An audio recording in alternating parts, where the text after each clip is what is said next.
is the power of Web3. And today I was watching a Facebook little live, and someone was introducing somebody, and they were talking about how they were a solutionist. And I was like, for 22 plus years, that is what I've been. I have never been, I guess, labeled as a solutionist in the official form, but all my clients are like, you solve all of our problems.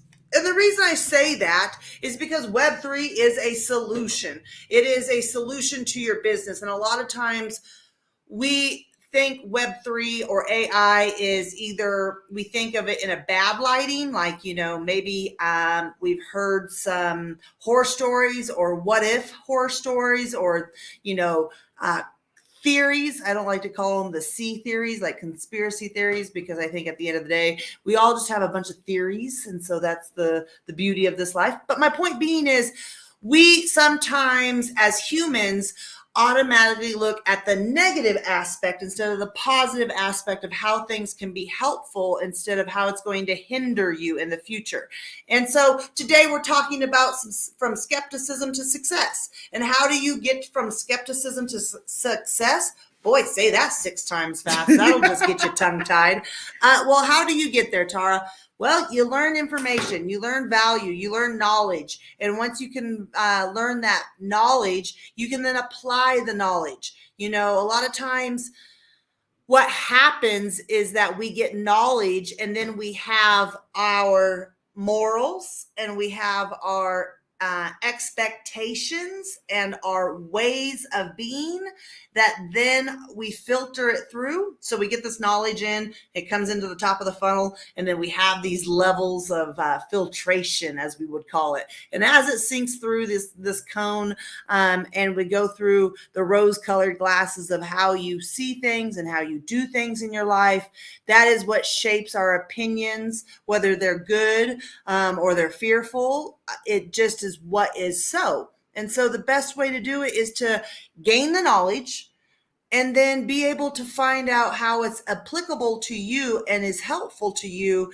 not ignoring the adverse side of it. But like David and I were having a conversation yesterday or the day before. We went into town here in Guanajuato, and we ran into a young lady that, I say young lady, she's retired American from Colorado. And we were chit-chatting. She was asking what we do, and we were sharing with her, and she was extremely ecstatic about learning more about what we do, because she worked in the law, in the legal portion of our criminal justice system, is what I should say. And a part of that, she said how, technology is really advancing to where it is useful, but then there's the other side of it, right? There's maybe the nefarious side of things. And, as in our sharing with her, the beautiful portion I told her is that when we are as humanity, as we are diving in and creating, and the power of our, I want to say our purchase power, but it's our user power. Like if we use the product, right? The product is only sustainable, only sticks around when consumers use it. And so a lot of times we forget that the power we have in making sure that these new technologies are for the goodness of all and not for the control or for the nefarious reasons of all, right? And that's what, I guess my point I'm trying to get to is, a lot of times people are fearful. They don't want to do it. They don't want to go. They don't want to embark on it. They don't want to, even put their information, their email in to discover more, because at the end of the day, they're fearful of them being in the system. And like this lady shared with us, and she spent nearly 40 years in the criminal justice system as an attorney. And she said, first of all, the system is completely needs a renovation. But what happens is people won't, they won't move forward because of the fear that is stricken in them, because of the fear of unknown, the fear of, gathering more information. And she said, look, a lot of times people won't incorporate or play or even be a part of these new things. And I'm looking for the word that I'm completely missing here, and it's not the word that I'm trying to get to. But my point being is transition. No, people won't utilize it because they're in fear of the big brother. They're being watched, of being seen, of having their data collected. They're in fear of that. And she says, I'm here to tell you, being in the criminal justice system for 40 plus years, that's way gone. We've been doing it. We have, for 50, 60, 70 years, we've been doing it. So the story that we are fed that our privacy is still private is gone. It's been gone since the 80s or before. And that was coming from somebody who was within the criminal justice system for 40 plus years. And I say that, guys, because that's what stops a lot of people. They don't want to be a part of this new Web3 web. Yeah, that's a double one there, a Web3 web, but they don't want to be a part of that system because they're afraid that if they give their data up, they're going to lose privacy. They're afraid that, they're going to be tracked. They're afraid of, they're going to be, spied upon. They're already doing it. They can do that through your, any device in your house nowadays, any electrical device. I've even was reading somewhere that they can spy on you through your microwave. So you literally have to get rid of every electronic for them to be able to, and at that point, guys, they have satellites.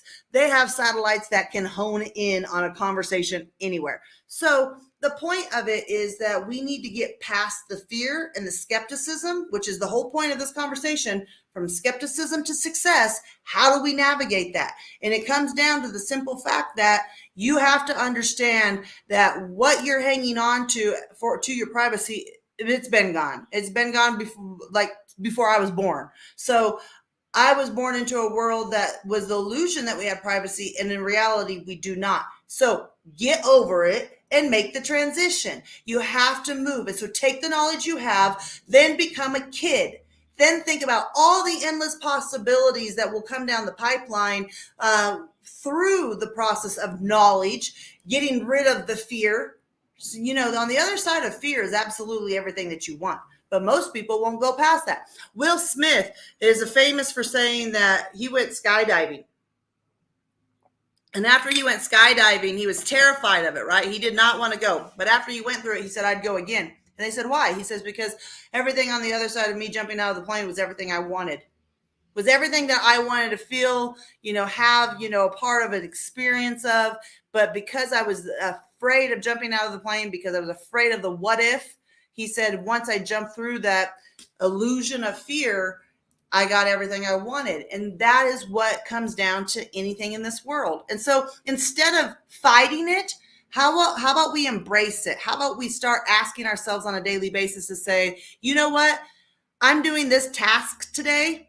How can I have AI help me? For instance, again, we're very transparent here. We are revamping one of our business in a boxes, one of our technical platforms that is going to be more corporate oriented. And the other day I was working on it and I was going through and I was like racking my brain, beating my head up against the wall, trying to think of these things. And I'm like, hey, ding dong. Yeah, you, Tara, ding dong.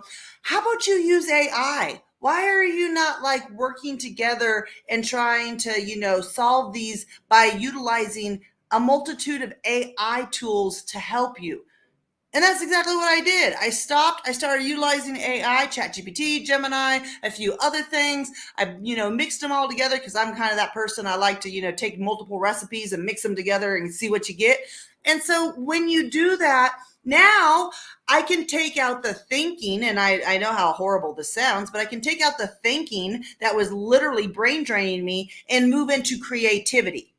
So I'm not going brain dead, but I'm moving on into the portion of creativity and fun that really excites me instead of me sitting there trying to develop what the content meat and potatoes needs to be, right?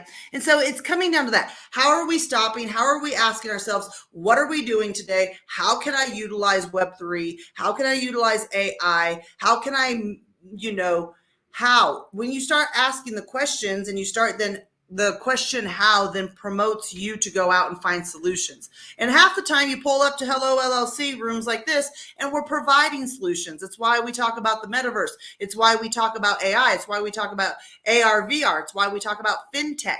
It's why we talk about all of these things within the systems of your business so that you can then identify, well, this is where my gap is. This is what I need to do. And then this will be where I generate content, information, knowledge, and value. And a lot of times people will jump on our phone and we'll have meetings with people. And the number one thing, and I talked about this 2-3 weeks ago, was the number one thing everybody needs is traffic. What kind of traffic? You know, we all need traffic into our channels, into our content. And I keep on telling everybody, these companies out there that are telling you, hey, we can generate this amount of traffic, this and that, the other, hey, I bet they can. I bet they have some sort of success rate. But at the end of the day, we're moving from the old way of generating traffic, which is, spam, a bunch of emails and doing all that. We're moving into an organic way of doing it. And what does that mean? When you show up and provide value in your room, whether it's statistics about where we're going, whether it's tools that people can utilize, whether it's free to them or whatever the cost is, sometimes there's subscription costs, whatever it is, these are valuable to the community because there's people in here that want you to do it for them. There's people that in here want you to tell you about it so they can go do it for themselves. And there's people in here that want to do it themselves, but they need you to show them how to do it. That's every consumer out here. And when you're going to market, you have to figure out what consumer you're after. So I'm going to park my scooter on this and we're going to pass this mic around and share some love. But really at the end of the day, guys, it is reconditioning the way we go about things in our everyday life to say, how can technology assist me? And it's really getting past that fear. And we're at it. Like 7 years ago, David and I said, hey, technology is going to, AI is going to take over your, 50% of the job force by what? 2025. And we're a year away from it. And so we have to say, hey, we're here. We're no longer 7-8 years down the pipeline from it. So now is the time to take action is the point of that point. So let's move the microphone around. Before you go, I want to double back on, the topic, especially when we talk about AI and Web3, guys. Tara's spot on of the fear. And then circling back to what that lady said that we met with this weekend while we were in Mexico, she said it out of her mouth. She said, I could teach, district attorneys how to do business and how I did it and spend 80, 90 hours a week doing my business. And she said it out of her mouth, but they would fail. I cannot teach people the way that I used to do business now, because that's not the way it's going. She said, now we're spending our time on Zooms. Now we're spending our time on these digital platforms. And the technology side is the part that she, misses. And that she misses out on, especially when we shared with her the metaverse. She's like, hold on, you telling me that I don't have to get dressed or show up in my fancy suits and all this other stuff on metaverse? We're like, no, you literally get to show up in an avatar. The avatar is dressed up and you get to have the same interaction. Just like right now, guys,